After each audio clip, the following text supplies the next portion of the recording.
alternatives, total victory or total defeat.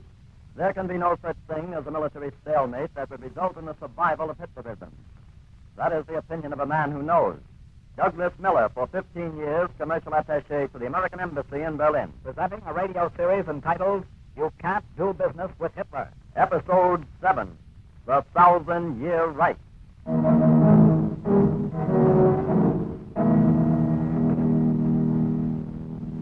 This is Douglas Miller speaking. Hitler plans his new order to last for 1,000 years. To realize the 1,000-year Reich, he must seize the means of education in the occupied countries and adapt them to this end.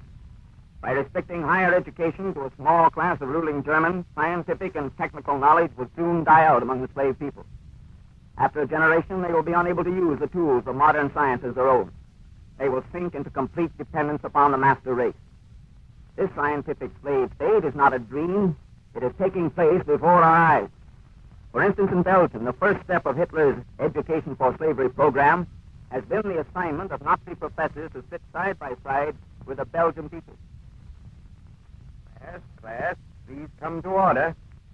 This is our first class since the recent armistice.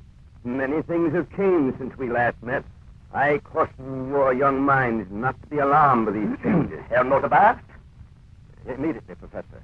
We will continue our study of history in the usual fashion. But before we begin, I must introduce Professor Gruwald from the University of Homburg, who will attend all of our recitations. Professor Gruwald. Enough. You may begin, Herr Notabart. Then let us review our discussions to the point where they were broken off by hostilities.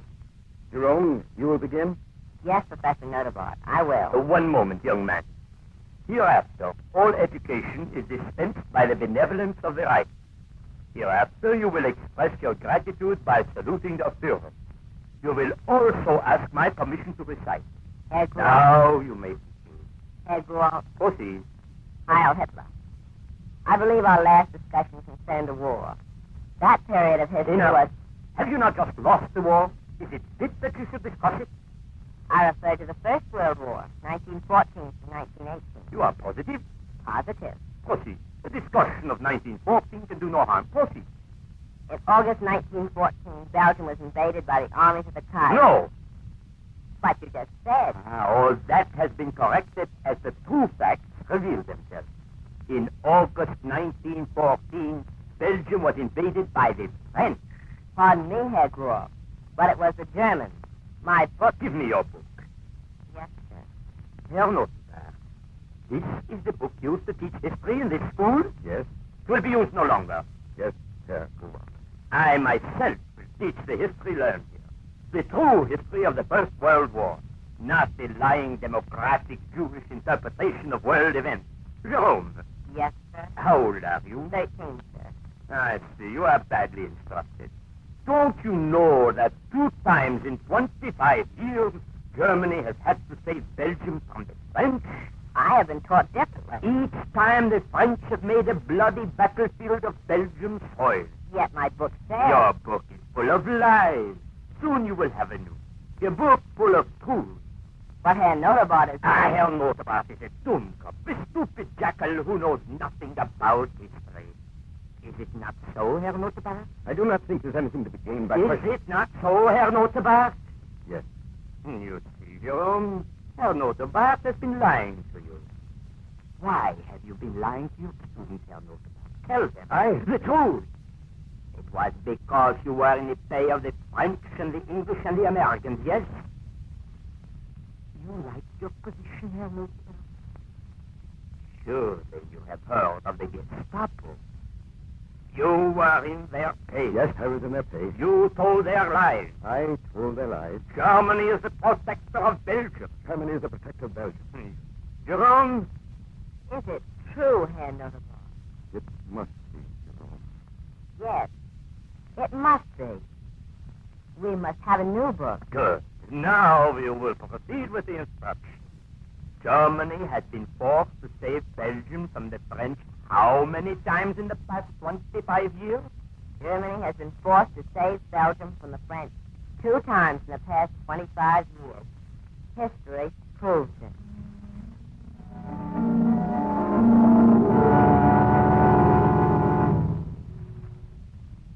In order nor is this scene any different from hundreds of others taking place all over Nazi Europe. Hitler will stop at nothing to make the people of the occupied countries accept his new order as inevitable. You don't have to take my word for it. If you need proof, consult the authoritative Reveille's book, Spoils of Europe, page 82. The best evidence of all, however, lies in the words of Adolf Hitler himself. And I quote Rosnig's book, Voice of Destruction, page 42. Complete freedom of choice in education is the privilege of the elite and of those whom they have specially admitted. All thought must be subject to continental control and selection. We must therefore be consistent and allow the great mass of the lowest order the blessing of illiteracy.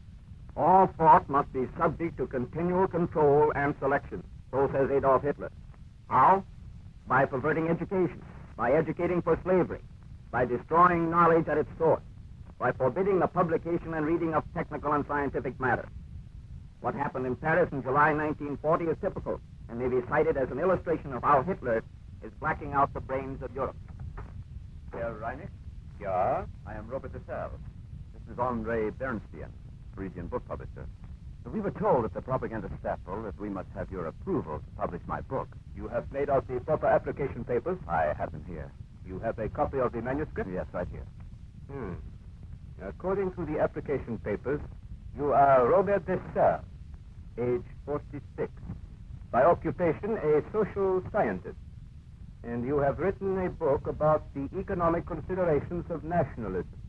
Is that correct? Exactly stated. I have made a very thorough study of the causes and effects of economic nationalism. I have devoted 15 years to the study.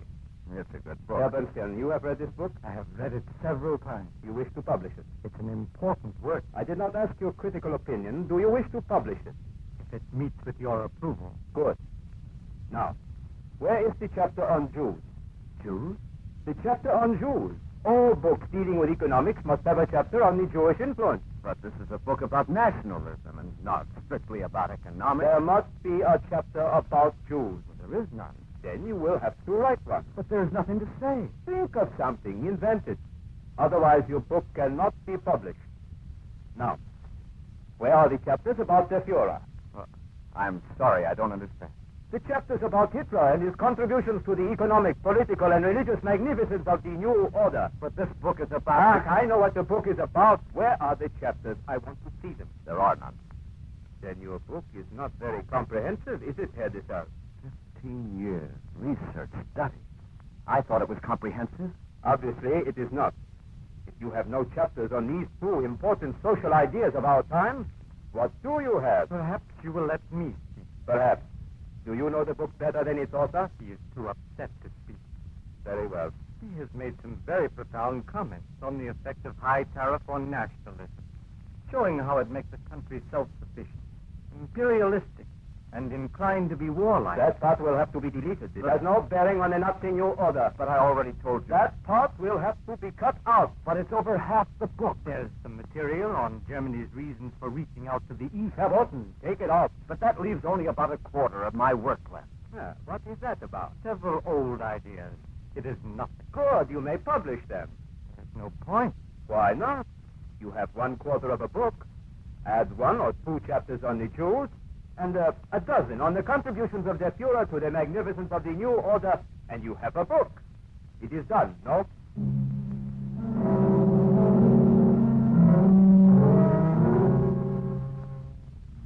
Fantastic? Need proof? Then see Reveille's book, Spoils of Europe, page 85, and read for yourself the amazing story of Hitler's book Purge. How he not only refuses publication of civilized thought, but how he suppresses practically every book ever written that dares imply Hitler is wrong. Obviously, however, Hitler cannot force the adults of the countries he has conquered to forget what they already know, but he takes every precaution that none of that knowledge is passed on to the children. The punishment is death if an adult interferes with a child's Nazified education. Herr Barrett? Oh, you wanted to see me, Herr Streicher? You are still a professor at the university, I believe. Yes. Until recently, your son Jacques has been an excellent student under our tutelage. He has been most intelligent in understanding our new order. But yesterday he showed an inclination to doubt a statement in Mein Kampf.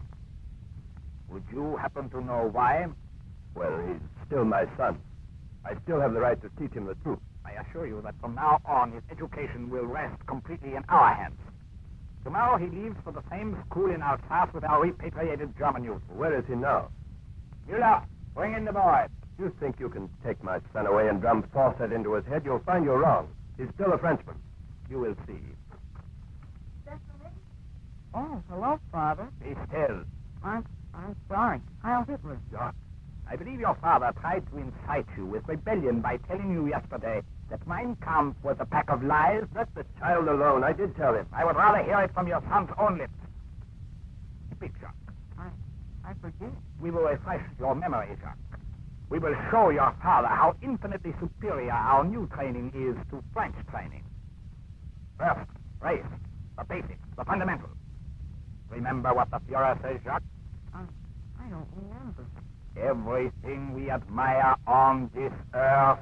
Everything we admire on this earth, science, art, technique, and invention, everything is only the creative product of a few people, and perhaps only one.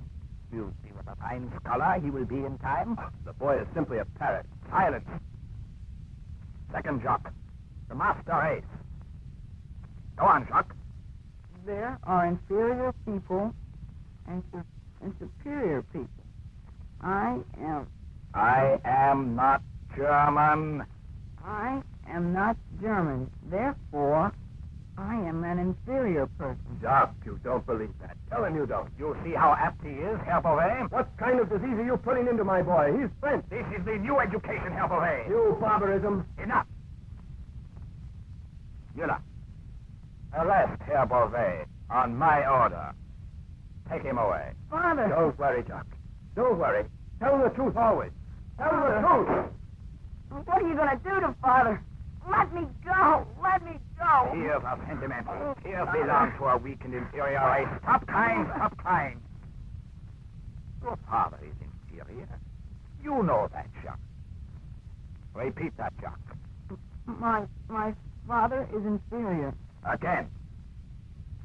My father is...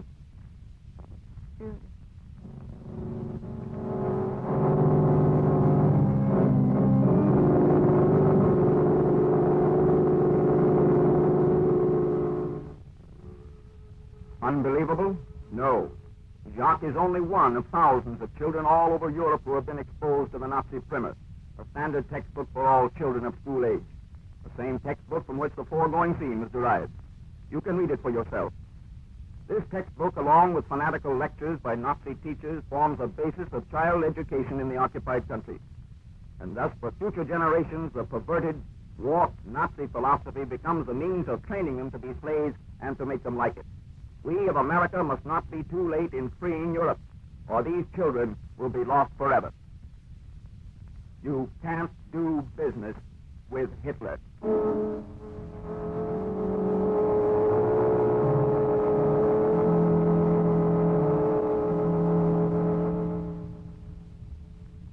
You have been listening to the seventh program in a series entitled You Can't Do Business with Hitler, in which Douglas Miller, America's greatest expert on Nazism, reveals the complete details of Hitler's plan to conquer and enslave the world. Listen for the next episode entitled The Living Dead. This transcribed broadcast, written by Elwood Hoffman and produced by Frank Telford, was brought to you by the radio section of the Office for Emergency Management in Washington.